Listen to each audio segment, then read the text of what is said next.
Hello everyone, welcome back to our channel Billion Education where we aim to reach and teach billion population. So guys, स्वागत है आपका हमारे channel पे. Start करेंगे structure of filament से हम लोग गाइस, और देखेंगे कि आप लोग को आज कैसे आप लोग डिटेल में जान जाओगे एंथर क्या होता है, फिलामेंट और कनेक्टिव जब बोलते हैं तो कौन से टिश्यू का इन्वॉल्वमेंट रहता है. स्टार्ट करता हूँ. इसे अगर अच्छा लगा तो शेयर जरूर करना. जितना हम इंडियंस ही अपने में शेयर नहीं करेंगे तो कौन करेगा. स्टार्ट करते हैं स्ट्रक्चर ऑफ एंथर से. So an immature stage of anther is represented by group of parenchyma tissue.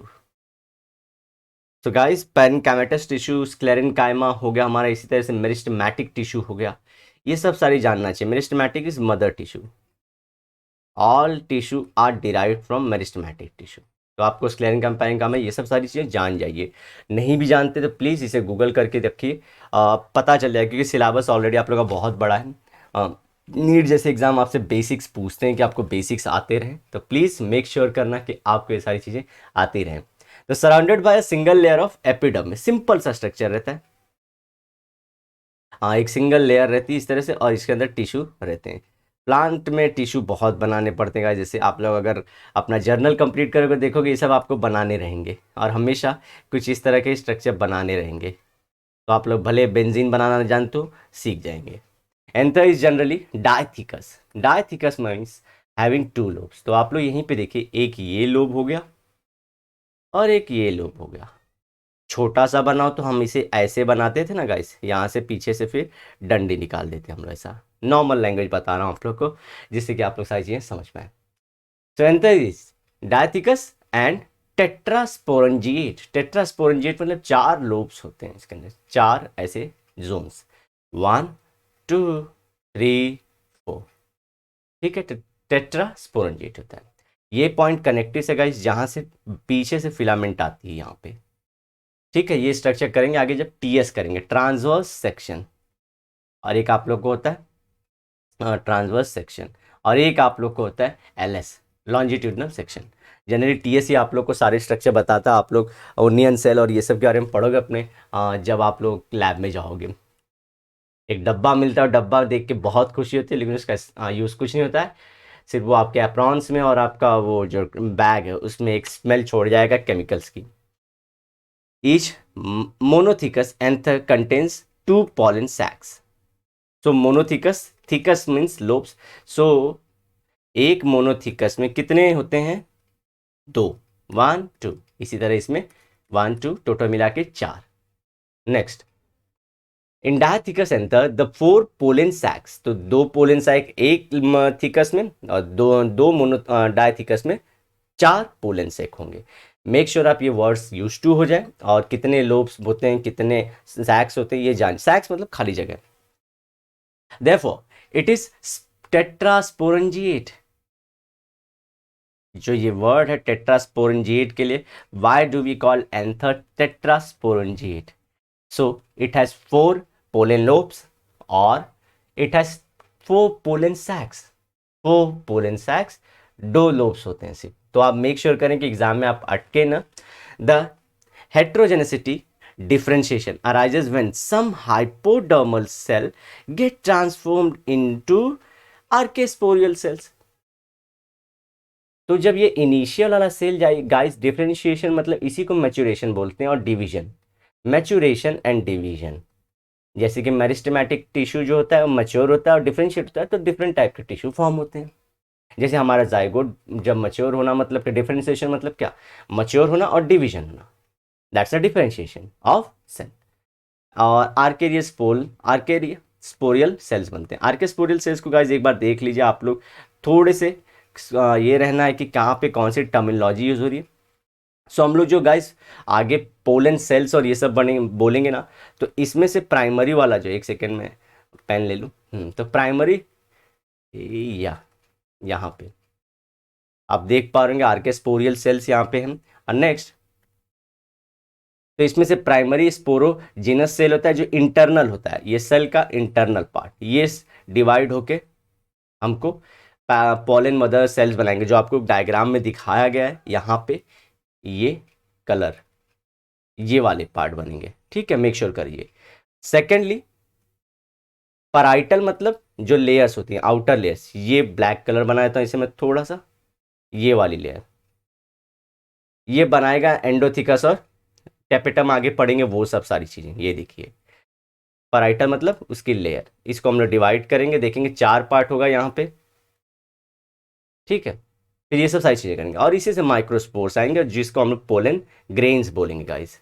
आगे पोलन ग्रेन्स इन्हीं से बनेंगे, सिंपल। आर्केस्पोरियल सेल जो हाइपोडर्मल, तो एक होता है ऊपर की लेयर और हाइपोडर्मल मच्योर होगी, आर्केस्पोरियल सेल उस पूरे कंडीशन को बोल देंगे ट्रांसफॉर्म होके। आर्केस्पोरियल सेल में 2 पार्ट होंगे, अंदर वाला हमको बोलते हैं प्राइमरी स्पोरोजिनस सेल, जहाँ पे स्पोर्स बनने वाले हैं, जिसका काम आपके फर्टिलाइजेशन में है, जिसका पोलन ग्रेन बनने वाले हैं। अब बाहर की लेयर वो सारे केमिकल प्रोटेक्शन देगी, फिजिकल प्रोटेक्शन देगी पोलन ग्रेन्स को। तो होपफुली आप समझ पाए होंगे। चलते हैं अब सीधा रीडिंग पे। Next guys, the TS of anther transverse section लिया गया है, बीच में से काट दिया गया है पटाख करके। The archesporial cells divide into an inner sporogenous cell and outer primary parietal cell. तो मैंने बता दिया, इसको भी हम लोग प्राइमरी स्पोरोजिनस सेल ही बोल रहे थे ना, अब आप समझ चुके होंगे। Sporogenous cells form sporogenous tissue. तो ये जो स्पोरोजिनस सेल्स हैं, ये स्पोरोजिनस टिश्यू में कन्वर्ट होंगे, सेल डिवाइड होगा और सेल के डिवीजन और उनके कलेक्शन से जो बनता है उसे टिश्यू बोल देंगे। Easy. Each cell of sporogenous tissue is capable of giving rise to microspore tetrad. जी हाँ, each cell. Parietal cell undergoes division to form anther wall layer. तो पराइटल मतलब जो उसकी रियल में बाहर की लेयर थी, वो 4 पार्ट में डिवाइड होगी। देखना, the mature, the wall of mature anther, anther, anther filament, ध्यान रखिए एंथर ये स्ट्रक्चर को बोल रहे हैं, दिस इज एंथर। और ये हम लोग स्टार्ट से डिस्कस कर रहे हैं कि अभी एंथर बन रहा है, तो उसको हाइपोडर्मल पहले बोलते हैं। हाइपोडर्मल मच्योर थोड़ा सा हुआ तो इसे बोल रहे हैं हम लोग आर्के स्पोरियल सेल्स। आर्के स्पोरियल सेल पूरे मच्योर के एंथर बना रहे हैं, ठीक है गाइस, इस तरह से पूरा जॉइंट है। The wall of the mature anther consist of 4 layers. ध्यान रखिए, वॉल जो पराइटल थी वो 4 लेयर में बनेगी। पहला epidermis, endothecium, middle layer and tapetum. 1 2 3 4।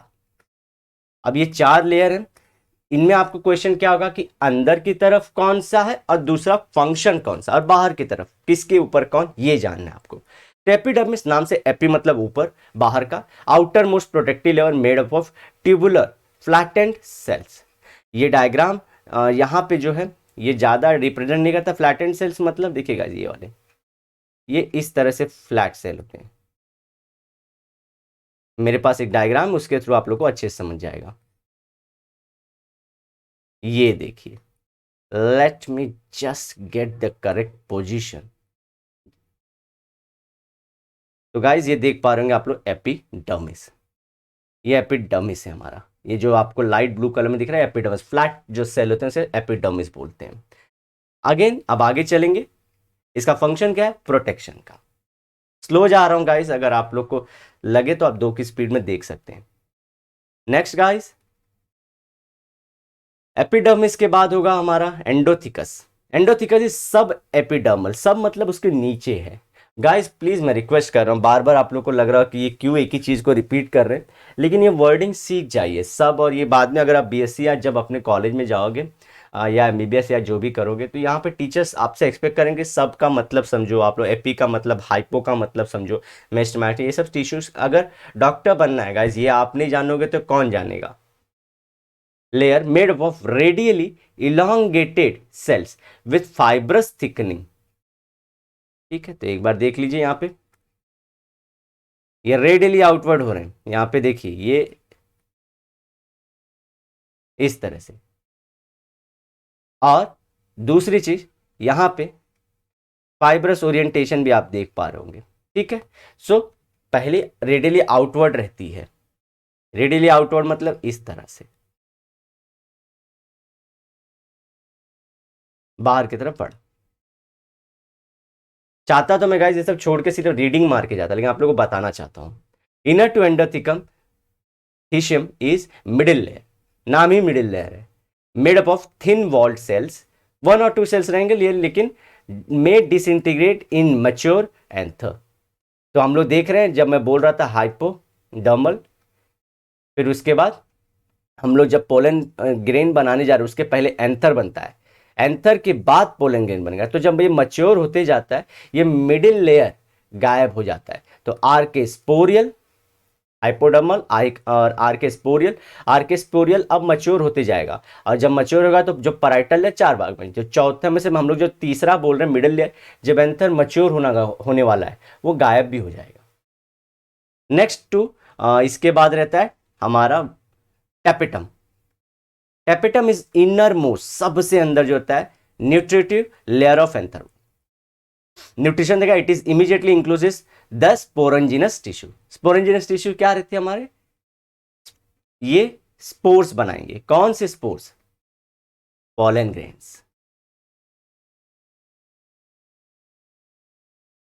और इन्हीं को हम लोग माइक्रोस्पोर मदर सेल्स बोलेंगे, क्योंकि ये अभी और जाएगा डिवीजन में। जो स्पोरेंजिनस टिश्यू है गाइस ये और ज्यादा डिवीजन में जाएगा, फिर कहीं बनाएगा।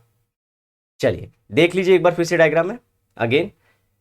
अंदर ब्लू और ब्लैक कलर का स्पोरोजिनस टिश्यू है ये हमारा, एस गायब है यहां पे। फिर टेपेटम, यहां पे ये हमारा स्पोरोजिनस, ये टैपेटम है चौथा लेयर जो न्यूट्रिशन देगा। और ये कनेक्टिव्स आप लोग को पता है जहां से फिलामेंट अटैच होने वाला है। चलिए अब हम लोग नेक्स्ट चलते हैं अपने चैप्टर पे। अब हम लोग देखेंगे मदर जो माइक्रोस्पोर है वो कैसे डिवाइड होता है।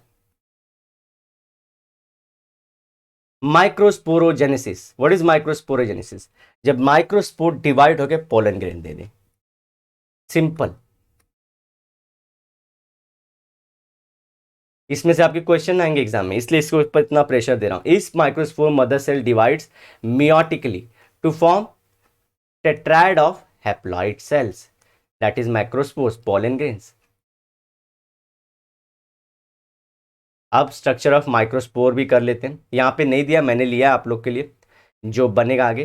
Typical pollen grain is non motile, मतलब घूम नहीं सकता वो, उसके अंदर नॉन मोटाइल मतलब गाइस देखिए वो मूवमेंट एयर में करता है, इंसेक्ट करवाते हैं उसको, अदरवाइज वो खुद से घूम नहीं सकता ना। उसके पास फिलामेंट लाइक स्ट्रक्चर है क्या, ऐसा ये स्ट्रक्चर है क्या, नहीं है ना।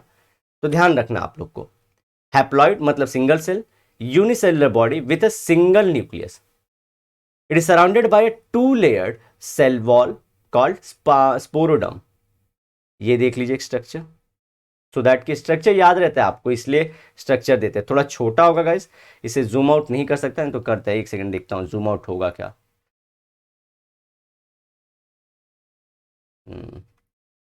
ये देखिए, तो हमारा जो ये बाहर का लेयर है गाइस, ये एक्साइन एक लेयर है, और इसी तरह से इंटाइन, एक्साइन एंड इंटाइन।